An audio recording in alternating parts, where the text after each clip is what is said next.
irretrievably and irretrievably bad and inimical to the well-being of Kenyans at large. Mr. Speaker, that is actually essentially conceded by the chair of the committee. Because you realize, Mr. Speaker, that in moving the bill, he actually ended up moving the report rather than the bill. And he essentially dwelled so much on the things to be removed from the bill rather than the contents of the bill. That means, Mr. Speaker, that the right thing to do is to reject the bill so that we go back to the drawing board. Alternatively, they withdraw it and put all those things in the bill that they will bring. Because to say we intend to is a wish proposition. There is no assurance that it will be done. Mr. Speaker, 90% of Kenyans have rejected this bill. 90%. And the majority of all those who submitted their memos have also rejected this bill. Mr. Speaker, it's for a very simple reason. And the reason is this. Excessive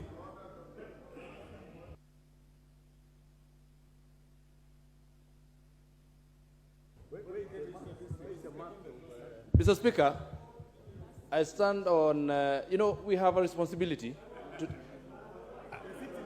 is it, no, wait, calm down. I stand on standing order number 95A, and I want to know whether Honorable Otiende Omolo, with all due respect, when he says and stands on national TV, here in Parliament, where we are broadcasting live, and says that 90% of Kenyans are opposed to this bill, what statistics has he laid on this table to say that he has done a research and found out that 90%, because, 90%, Mr. Speaker, is mathematics. These are numbers, and numbers do not lie.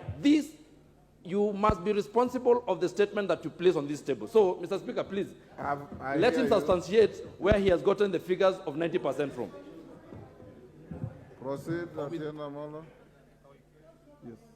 Thank you, Mr. Speaker.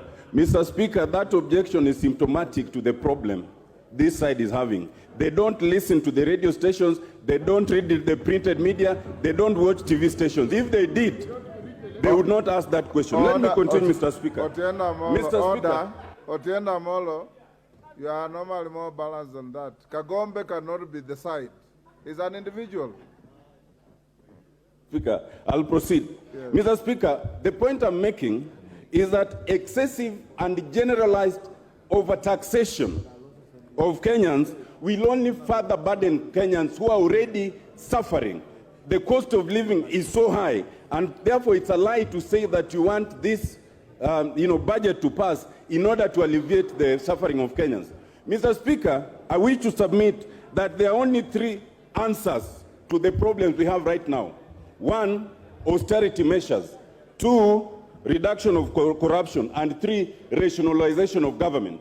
Mr. Speaker, I do not understand how a government that says that already there's a problem insists on increasing the overall budget from 3.3 trillion, which it was in the previous year, to 3.67 trillion, if you admit there's no money. What is the principle? If you have no money, you cut your coat according to size.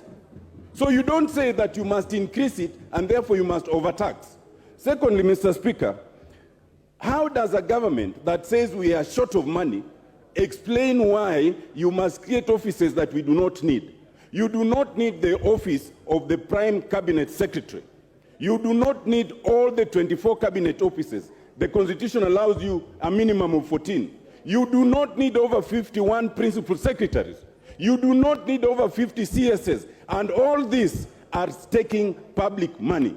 If you say, and it is unfortunate that a member of parliament should seek to mislead the public by saying that members of parliament already get money for houses, that is not true, because it is a loan that we pay at 3%. But if that is your position, then take away that free house, because we don't have it. Don't tax Kenyans on it. Mr. Speaker, corruption. In all these words, the word anti-corruption you will never hear from the words of those who speak for the government side. In fact, you only see the demonstration of those who are facing corruption charges being withdrawn. It is on record from the previous president that we lose 2 billion shillings every day to corruption. If we could even just reduce that to 1 billion, we would, fix the gap that they are talking about in government. Then there's rationalization, Mr. Speaker. Mr. Speaker, you are aware, and this House has debated, in the previous parliament, there was a report that suggested that we do not need the over 530 ministries and departments of government that we have, the parastotals. Most of them are duplicative. And it was suggested that we should reduce them to barely 50. Instead of reducing them, we have a situation where we are sustaining even those which were moribund, those which were not working. We are giving opportunity to others to earn a living. Mr. Speaker, as I finish, Mr. Speaker, my 2 minutes were taken. Can I get my 2 minutes back, please? My 2 minutes. Yes. Mr. Speaker, 2 closing remarks. You must listen to us, because even if you use the majority to pass this, there's still the courts. And even if you deal with the courts, there's still the people who are sovereign. 2 things. 1, you cannot have a situation where you are bringing the housing tax here.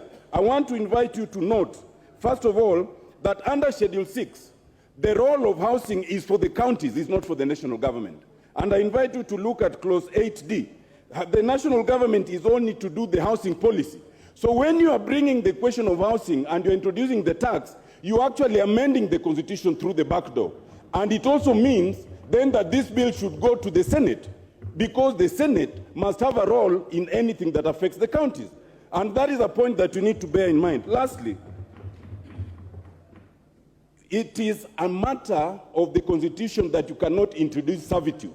By telling someone that they must pay tax, which will not benefit them and will go to the shareholders, as your leaders have told us, that is servitude. Servitude that we must reject, and we must reject this bill in totality. Thank you, Mr. Speaker. Thank you, Dr. Amolo. Members, before I give the next speaker, allow me to acknowledge the following institutions in the public and speakers gallery.